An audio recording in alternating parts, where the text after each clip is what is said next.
There was some cool basketball games going on, even with the NFL divisional games being as great as they were. There were some great basketball games on specifically on Saturday that I'd love to talk about with you guys. So, first and foremost, we have to talk about the game of the weekend.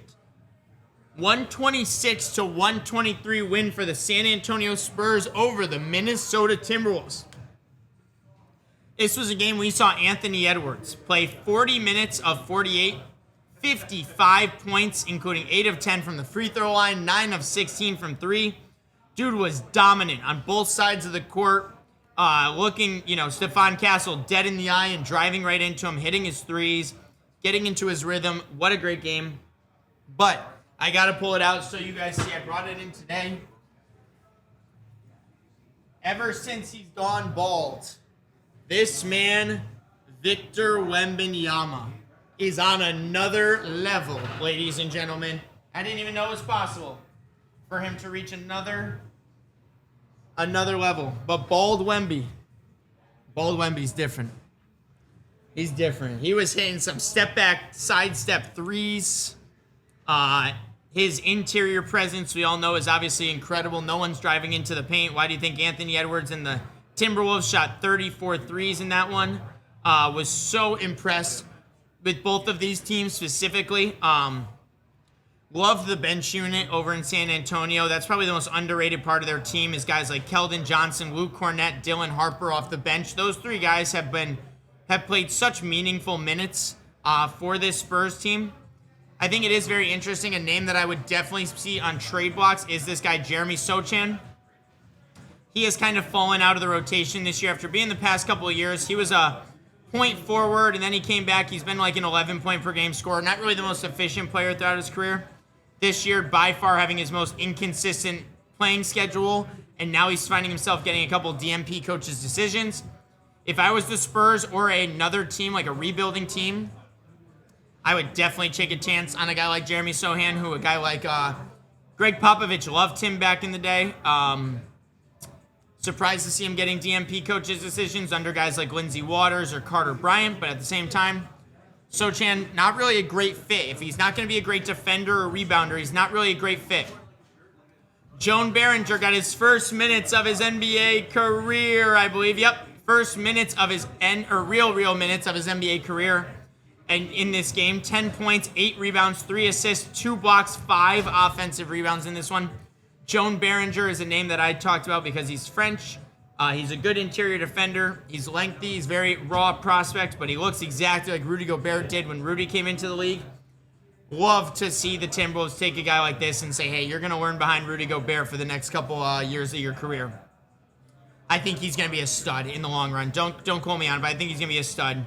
And then Wemby, 39 points, 9 rebounds, 3 assists, 2 blocks. There's not enough good things you could say about Wemby in this one. Anthony Edwards tried his best, but unfortunately the San Antonio Spurs took home the win.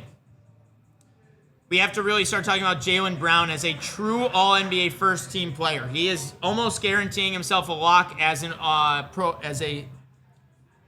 All-Star starter in the Eastern Conference, averaging 29.7 points per game, which is 4th in the league right now. Very, very good shooting. We are basically almost at month 9, by the way, of Jason Tatum's recovery.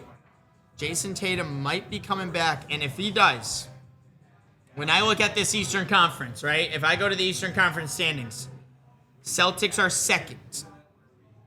A Celtics team with Jaylen Brown, Jason Tatum, Derek White.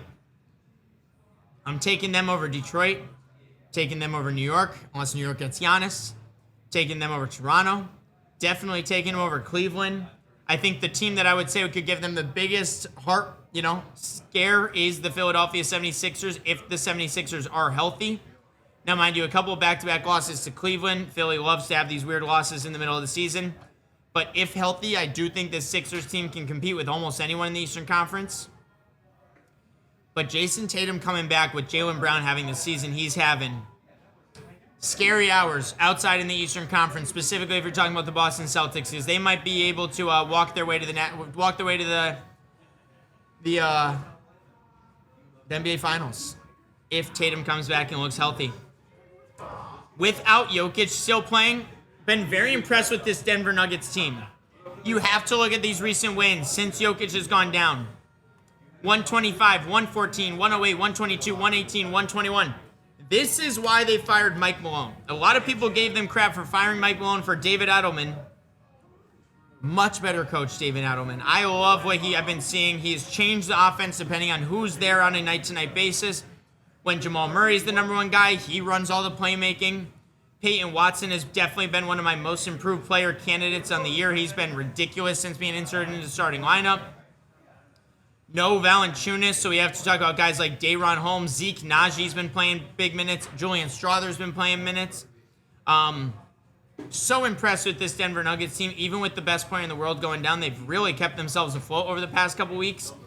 Now, mind you, the Hornets are a team we're going to talk about who just took them down. But very, very impressed with the Nuggets in recent weeks.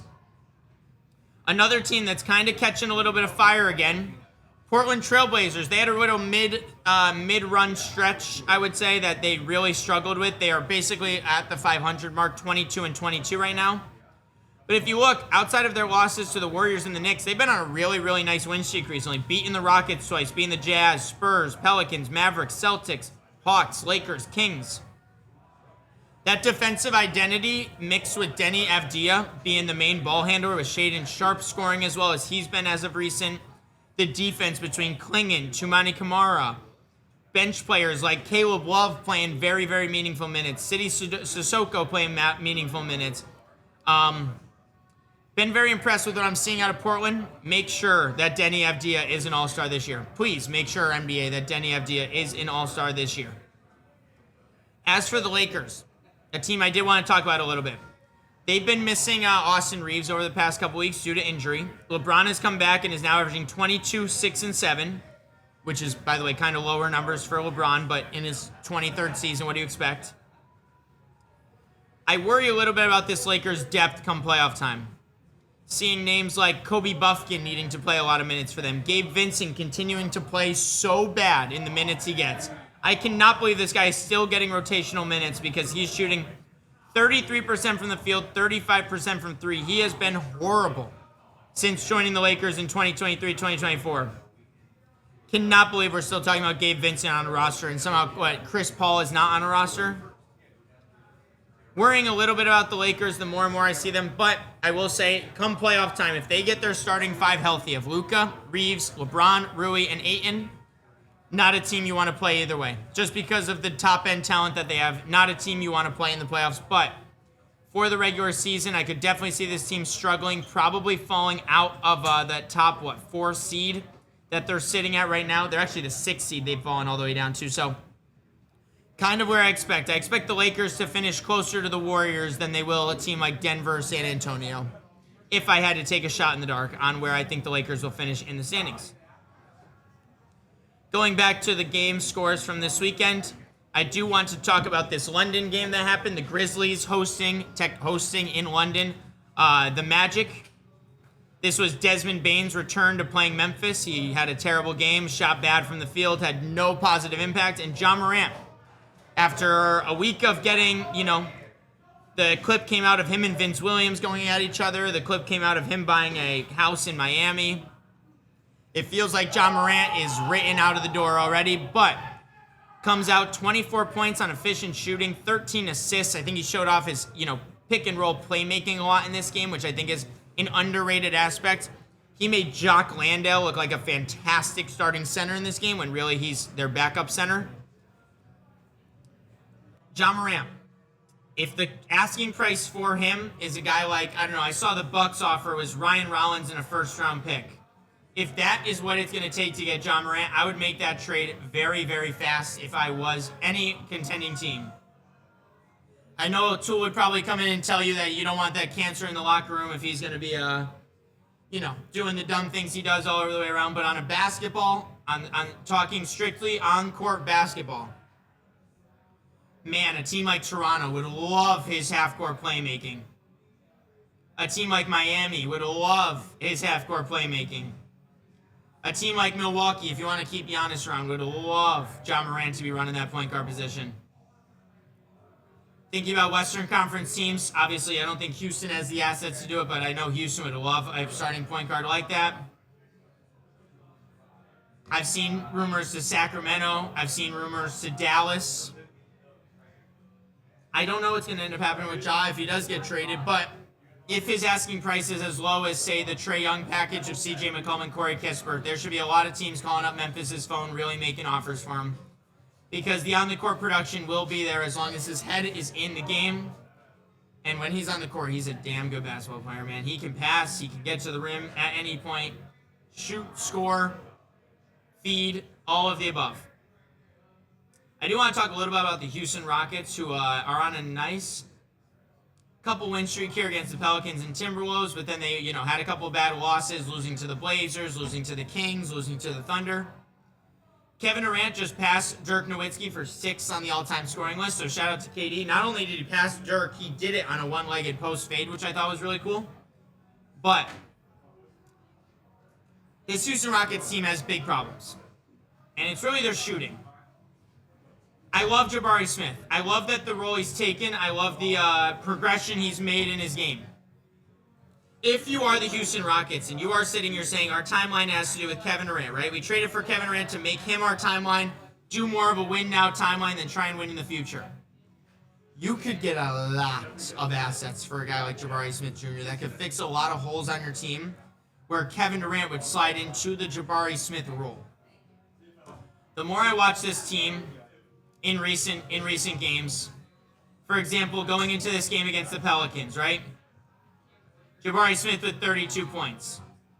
But I keep watching this too big lineup, and I think, when this is the lineup they bring out, if Reed Shepherd is only going to be getting 18 minutes a night, it should not be needing to take playing your starters upwards of 40 to 36 minutes a night to beat the Pelicans in a fourth quarter game. It worries me if I'm the Rockets because Kevin Durant isn't getting any younger. 37 years old, 38 before next season starts. Houston's got problems. Now they have a lot of solutions to these problems. For example, their big lineup will work. They'll, if Jabari Smith is hitting his threes and he can shoot and Kevin Durant is being aggressive and Amen Thompson's finally getting to the rim, that's when I would believe in Houston. But the more I watch this Houston Rockets team play, the more I just think in a full 7-game series, can you really trust Houston with Adams, with Sengun, if they don't have the perimeter shooting off their bench to make up for their lack of it in their starting lineup? That's the worry that I would have if I'm the Houston Rockets moving forward. And I keep seeing that name Jabari Smith and thinking to myself, man, so many teams would love a Jabari Smith on their team. By the way, Denver was Emmanuel Sanders, Frank. Emmanuel Sanders. Yeah, right? I thought about it too. I was like, I could have gotten that. Not much else basketball, though, I want to talk about right now. It's been, we're kind of in that dead zone right before the trade deadline where teams are just trying to figure out what moves they're going to do. They're caring less about the production on the court and caring a lot more about the assets and how much other teams value them. A team I want to make a trade so bad, a buy now trade, is the Charlotte Hornets. They have been on such a win streak since getting healthy. I mean, not a win streak, but they've been winning more than they've been losing, and that's big for the Charlotte Hornets because that's not normal. Their big three of LaMelo Ball, Con Knipple, and Brandon Miller is so good. That's not even talking about Colin Sexton, who's been good off the bench. Ryan Kalkbrenner getting added back into the lineup. Who I think is, shooting maybe number 1 in the whole NBA in field goal percentage, all because of the pick and roll masterminds of LaMelo Ball and Con Knipple. You got a guy like Tejan Salon who's starting to finally come into his own, starting to find his role. Mind you, he's only 20 years old, so we got to give guys like this time. He's 6'10", 207. He can shoot, pass, rebound, move. Number one thing, move right off the ball. I think he is more a part of their long-term future than most people realize just because of how bad his rookie year was. Charlotte's got a bright future. I look at Charlotte very similarly to how I looked at the Cleveland Browns this year, right? Where you didn't really know what they were going to go into. It felt like if LaMelo Ball had another down year that they wouldn't have any real direction to go in. But because of this rookie class and Ryan Kalkbrenner and Con Knipple, Because of Brandon Miller finally being healthy, LaMelo Ball finally being healthy, the addition of Colin Sexton, Tejan Salon playing minutes, Miles Bridges being third in the Hornets all-time scorers, by the way. Shout out to Miles Bridges for being a top 3 all-time scorer for a franchise. It's crazy to say aloud, but it is true with the Charlotte Hornets. Love what Charlotte's building. This is the first time I've looked at this Charlotte rebuild and really thought to myself, they've got a core. They've got a core that they like and want to build around. That's going to be on my basketball talk for the day, January 19th, 2026.